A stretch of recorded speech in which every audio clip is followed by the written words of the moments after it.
Hey everyone, I wanted to make a video on how to help you do well on the quiz. Taking notes over this won't give you homework points, but I can guarantee you will do better on the quiz by watching this. I also suggest that you revisit some videos that you may have not taken very good notes over, and also work out the practice problems in those videos, because the only way that you learn is by doing it over and over. So here is some more practice. So I have all three forms here. I have standard form in purple, and intercept form in the pink, and vertex form in the green. Right off the bat, we get 1 point from each of these forms. So that means we know 1 point on their parabola. The 1 point that we know in standard form is the y-intercept. Okay, that is 6. So standard form y-intercept we know right off the bat. So the point that we know in intercept form is we actually know 2 points. We know the x-intercepts. Okay, so we know that it's going to cross at 1 and 3. And the point that we know for vertex form is the vertex. So we know the vertex is at +2, -2. Now we just have to do a little bit of algebra to find another point. We always need to know the vertex of a quadratic if we're graphing it. So in standard form, we haven't plotted the vertex yet. We've only plotted the y-intercept. So to find the vertex, we do opposite b over 2a.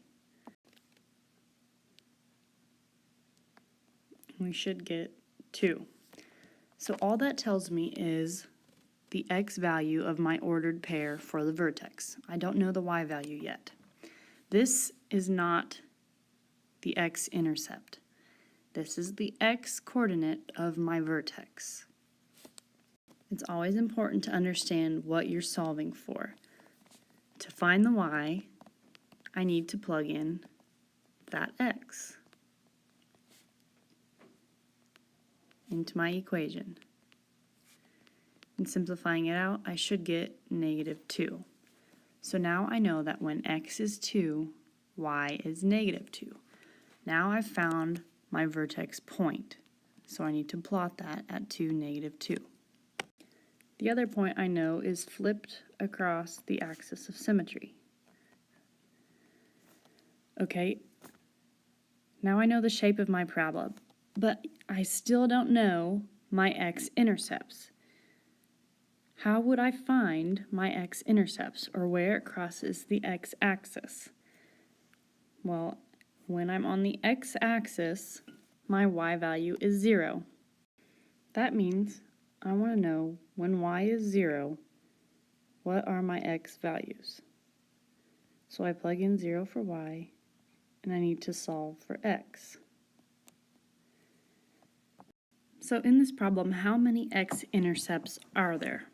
Well, there's 2. That means there's going to be 2 answers. So this is where factoring comes into play. Right? We haven't just been doing factoring in this chapter at random. Factoring is going to be used to find what our x is. So we need to factor this quadratic. The first thing that I need to do is see if there's any common factors that I can pull out before I start anything. And the answer is yes, I can pull out a 2. Okay, so I'll get 2 times x squared minus 8x, minus 4x plus 3. Now I'm going to factor into 2 binomials. So I'll have x minus 3 and x minus 1, right? I need 2 numbers that when multiplied give me +3, and when we add them, it needs to be -4. So now I factored. Okay, the next step is to solve for x. So first we need to divide by this 2 on both sides. So we'd get 0 equals x minus 3 and x minus 1. This is where the zero product property comes into play. On page 253 in your textbook is where it talks about the zero product property. Basically what it's saying is if I had 4x equals 0, what do we know that x has to be? Well, x has to be 0 because anything times 0 equals 0. So if I have xy equal to 0, what do I know about x and y? Well, either x has to be 0 or y has to be 0. So same thing here. We have two expressions multiplied by each other. So we know that either x minus 3 is 0 or x minus 1 has to be 0. And we would solve for x in each of those. So we would get x equals 3 and x equals 1. So those are my x-intercepts. So it crosses the x-axis at 1 and 3. So just a recap of what we did. We factored our quadratic into two binomials. We set each of those binomials equal to 0 and solve for x to find our x-intercepts. This is in standard form. Standard form right off the bat gives you the y-intercept, or the point where it crosses the y-axis. How we found the vertex was doing opposite b over 2a. That gives you the x value. After you find that, you need to plug that in and solve for y. So you get your other half of your coordinate point. Now let's go to intercept form. So right off the bat, we knew our x-intercepts were 1 and 3, opposite p and opposite q. If you have trouble remembering that it's opposite p and opposite q, well, think about your zero product property. So if we had 0 for y, because we want to find the x-intercept, we need to plug in 0 for y and solve for x. We would get x equals to 1. So that's opposite of what was in the parentheses. Same thing with x minus 3. If we're wanting the x-intercepts, we need to plug 0 in for y and solve for x. So we would get x equals 3. Well, that's opposite of what was in the parentheses. If you don't like thinking about it that way, then you don't have to. Just look at your quadratic and think opposite p and opposite q and plot those points. Okay, so we know our x-intercepts, but we always need to know the vertex. So how do we find the vertex for intercept form? Well, we know that we can find the x-coordinate if we do p plus q divided by 2. So we take 1 plus 3 and divide it by 2. So we should get 2 for the x-coordinate of our vertex. Just like with standard form, we found the x-coordinate, we need to find the y-coordinate. So we plug in 2 for x and solve for y, and you should get negative 2. Okay, so that's the y that's the y in our coordinate point of our vertex. So now we need to go plot our vertex at 2, negative 2. Now I know the shape of my parabola. But what if I asked you to find the y-intercept? How would you do that? Well, again, on the y-axis, x is 0. So I want to know what y is when x is 0. So I need to plug in 0 for x and solve for y. And you should get 6. So now I know up at 6 is where it crosses the y-axis. So just remember that opposite p plus q, opposite q over 2, does not give you the x-intercept. It gives you the x-coordinate point on our vertex. So let's go on to vertex form. We said right off the bat with vertex form, we know our vertex point. So the vertex is opposite h, comma, k. All right, so opposite of negative 2 is 2, comma k, which is -2. So 2, -2 is our vertex. We need to find some other points though. So let's find the y-intercept. Where it crosses the y-axis, the x value is 0. So I'm going to plug in 0 for y, or excuse me, 0 for x, and solve for y. And I should get y equals 6.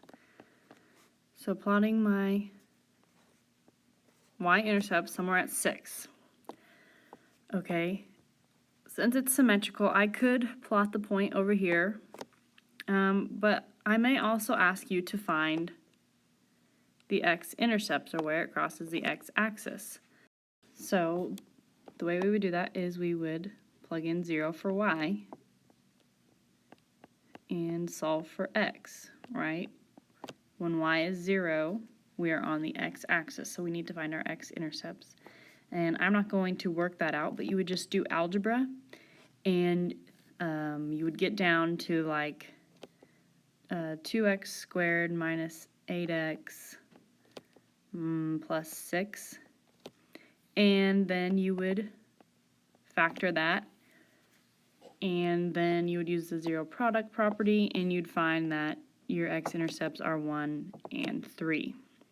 So if you notice, we have 3 of the same parabolas here. They're all written in different forms.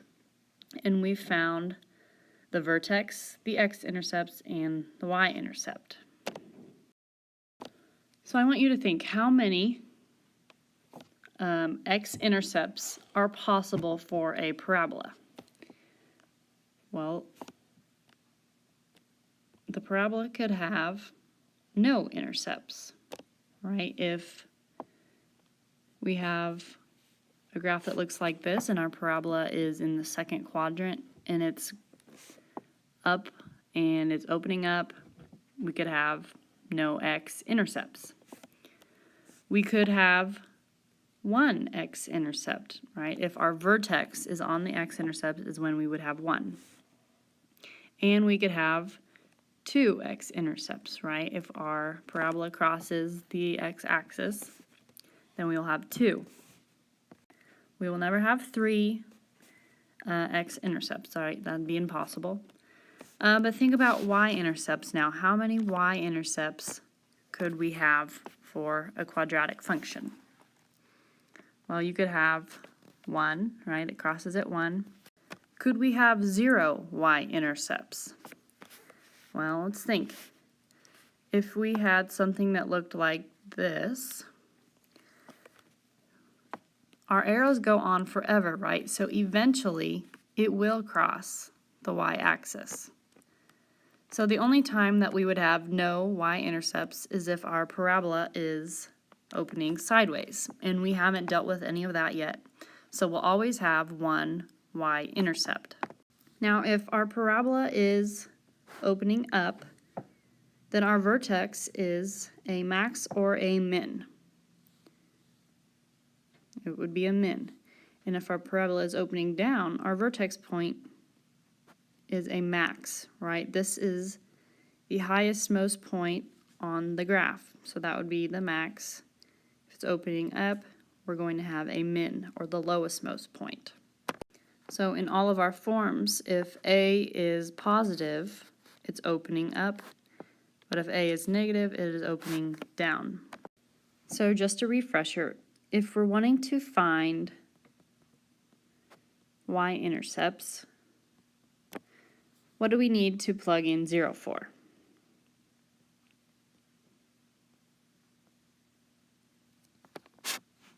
X. We need to plug in 0 for x because we're wanting to know when does it cross our y-axis, and anytime we're on the y-axis, our x value is 0.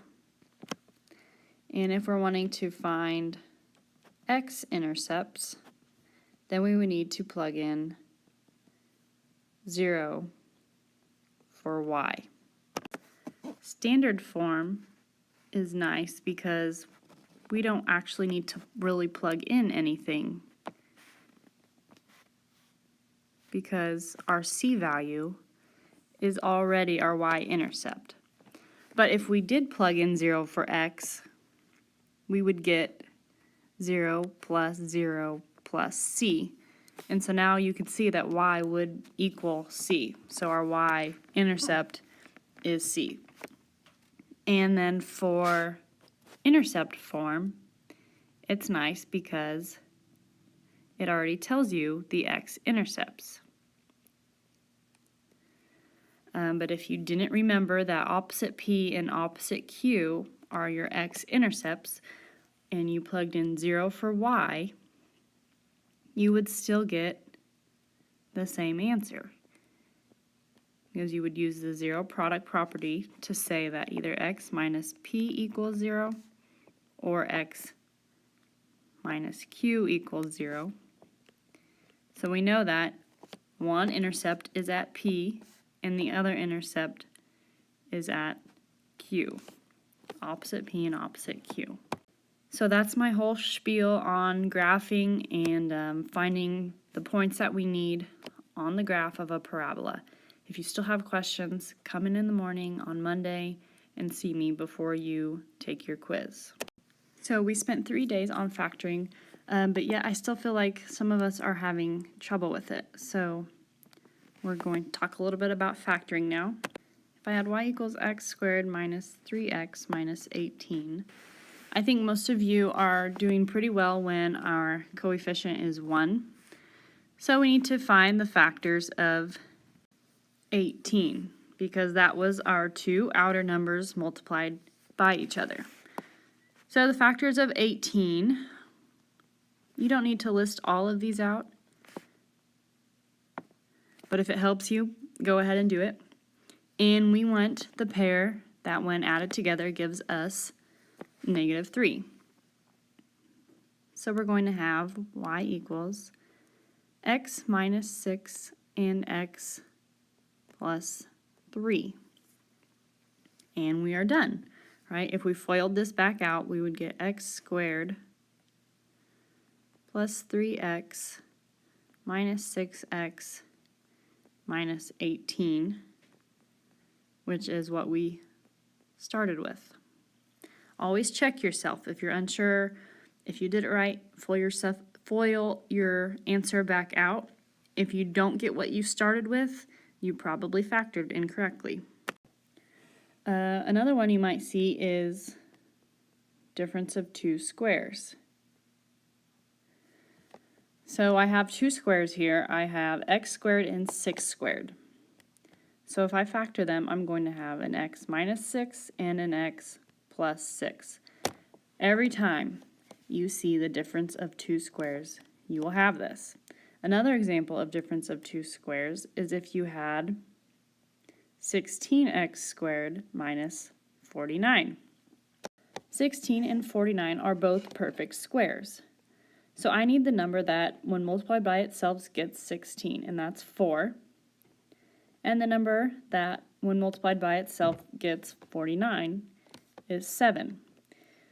So I know in difference of squares, one of them is going to be positive and one of them is going to be negative. And I also have my x term. So I've just done the difference of two squares. You can check yourself by FOILing back out, and you would get 16x squared minus 49. Another type of factoring problem you might see is if you had x squared plus 12x plus 36. So I need to look at my factors of 1 times 36, which is 36. And I need it to add up to my middle term, which is 12.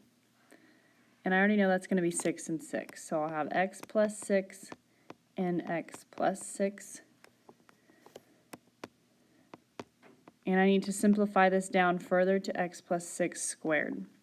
So this is a perfect square trinomial. The name's not really important, but it is important that you write it as x plus 6 squared. If you just left it as x plus 6 times x plus 6, you're going to miss a point. So I want you to tell me, is 3x squared minus 18 a difference of two squares problem? The answer is no, because 3 is not a perfect square, nor is 18. So can we factor this? And the answer to that is actually yes, we can. What do 3 and 18 have in common that we can pull out? And that's 3. So we're pulling out a 3. So we have 3 times x squared minus 6. So that is factoring. Can we factor what is ever inside our parentheses now? Is this a difference of 2 squares? And the answer is no, because 6 is not a perfect square. So we're done here. This is as far as we can factor it, but we were able to factor this. So the first thing that you should look for anytime you're factoring is if there is something that you can pull out right away. We want to pull out the greatest common factor. So that should be the first thing through your head when you first go to factor. Say, can I pull out anything? And the answer is yes. In this example, you could pull out a 3 again. And then you would want to factor what's inside the parentheses. This particular example is not factorable because if I take the factors of -3, I'm going to get 1 and 3. It is not possible for 1 and 3 to add up to -6. So I can't factor it anymore. The furthest I could factor it was by pulling out a 3. Now we're going to look at one that I think most of you are more interested in, and that's when the coefficient is not a 1. So in this example, I do the exact same thing as when the coefficient was 1. I multiply my 2 outer terms, 8 and 15, and then I find the factors of those 2 multiplied together. I need these factors to add up to -2. Well, I know that 12 times 10 is 120, and if I had -12 and a positive 10, then they would add up to -2 and multiplied to -120. So I'm going to set up my preliminary binomials.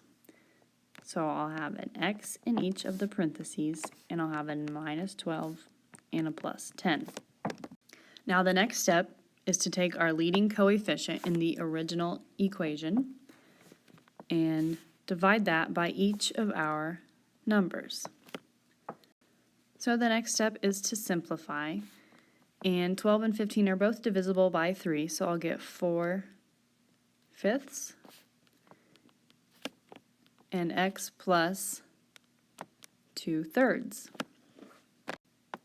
And we do not want fractions, so we do bottoms up. So 5 will move in front of the x, and 4 will stay there. Same thing with our 3. 3 will move up, and our 2 will stay there. So now we've just factored. And it's important to check our answer, so I'm going to FOIL this out, and I'll get 15x plus 10x minus 12x minus 8, which is exactly what we started with. I'm going to factor the same exact quadratic, except I'm going to use the box method. So same thing, I take my 2 outer numbers and multiply them, so -120, and find the factors that when we add them together, it'll give us -2. So now I can set up my box. In the top in the top left corner, the first box, we put our very first term. So we had 15x squared. In the last box, the bottom right, we put our very last number, which was -8. Because we found that -12 and 10 were the 2 factors that we wanted, we put them in the other boxes. So it's not important which box you put them in. I could have put 10 in this box and -12 in this box. What is important is that they have an x with them. Okay, so now I need to look at my columns and my rows and see what I can pull out. So in my first row, I can pull out a 5, and I can also pull out an x. Second row, I can pull out a negative 4. And 4 is going to be negative because 12 was negative and 12 is closest to the edge. So looking at my first column, I can pull out a 3x. 3 is positive because 15 was closest to the edge and it was positive. And looking at my second column, I can pull out a 2. 2 is positive because 10 was closest to the edge and 10 was positive. Now I have the values that go inside my parentheses. So I have 5x minus 4 and 3x plus 2. And we got the same exact answer. Let's look at another example. So if I had 20x squared plus 124x plus 24. The first thought through your mind should be, is there anything I can pull out? And the answer is yes, you can pull out a 4. So you'd have 5x squared plus 31x plus 6. Now we just factor what's inside our parentheses. So to do that, we need to multiply our first and our last term, which will give us 30. And I need to look for the factors of 30 that add up to 31, which is going to be 1 and 30. So don't forget you have your 4 out here. And your preliminary binomials will be x plus 1 and x plus 30 if you're doing the bottoms up method. If you're doing the bottoms up method, the next step would be to take your leading coefficient in front of the x squared term that we are factoring. Okay, so that's going to be 5, not 20.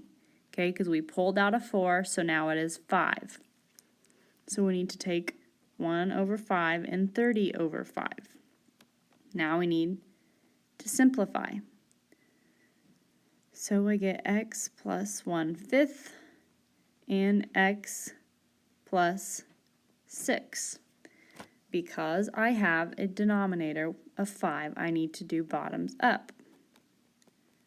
So I'll have 5x plus 1 and x plus 6. So this is all the further I can factor. And if I FOIL it back out, I should get my original answer. Now remember, you're not going to learn by watching me do this, so you should be doing it with me and writing it down, understanding where all of my numbers are coming from. And I'll give you a few more example problems to work on if you would like. Work these out, see if you can do these, and good luck. Hopefully the first one was not too bad for you, and you got 7x minus 3 times 2x plus 1. And the middle two, you first needed to factor out the greatest common factor, which was -3 for the second one and 7 for the third one. And then you would get your two binomials after you use either the box method or the bottoms up method. And for the last one, it was 4x plus 1 squared. So make sure you have that squared there. And if you want to try more factoring problems, there's plenty on page 263 in your book and also on page 256 in your book. Hopefully you found this video helpful, and also hopefully you're studying, going over your notes again, watching videos, and using all of your resources so that you can correct this test on Monday and get a good grade.